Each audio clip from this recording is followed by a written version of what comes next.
I'm Big Power here in Barcelona, and I'm going to tell you why it's not a problem if your idea sucks.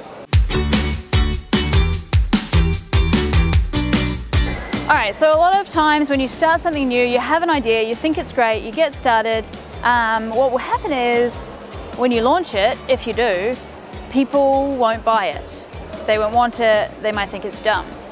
That's okay. In fact, it's really good because in order to think of really good ideas, you have to think of a lot of crap ones. And I've had personally over 15 ideas I've tried to launch, businesses I've tried to launch, fail miserably. And here's why that's not a problem. You don't want to be pushing an idea for a long time and then have it suck. What you do want is to launch it really quickly and find out that it sucks quickly. So here's how I tell people to launch. And I do it all the time. And people always go, what? That doesn't make sense. But if you think about it, it does make a lot of sense. If you launch a product, you think of an idea, you ask your Facebook group or your people or your friends, maybe not so much your friends, they have to be in your actual audience.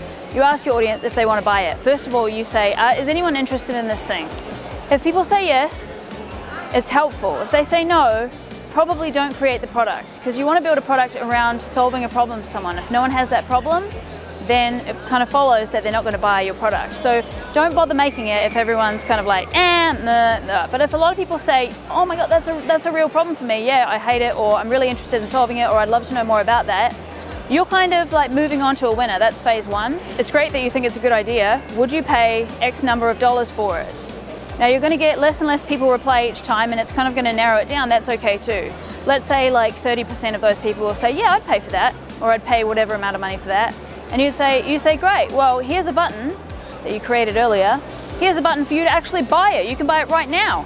And they go, ask them why they wouldn't pay for it. Or maybe it's not a big enough problem and you need to just tweak the solution or solve a different problem. Maybe they say, yeah, I've got a problem with that, but this other problem is way more important. And then you're like, great, thanks for the business idea. And you move on and do the exact same thing with that. I've seen people work on ideas for years, push through for years. And no one really wanted it, and it wasn't solving a big enough problem, and they just kept struggling and pushing. And if you can test that stuff really soon in the process, if you can do these simple tests, just to literally ask your audience what they think beforehand, literally make them buy it before you build it. You should say, I've got the solution, here's what it's going to do, bam, bam, bam, bam, bam, bam, bam. It's going to be available on the 1st of December.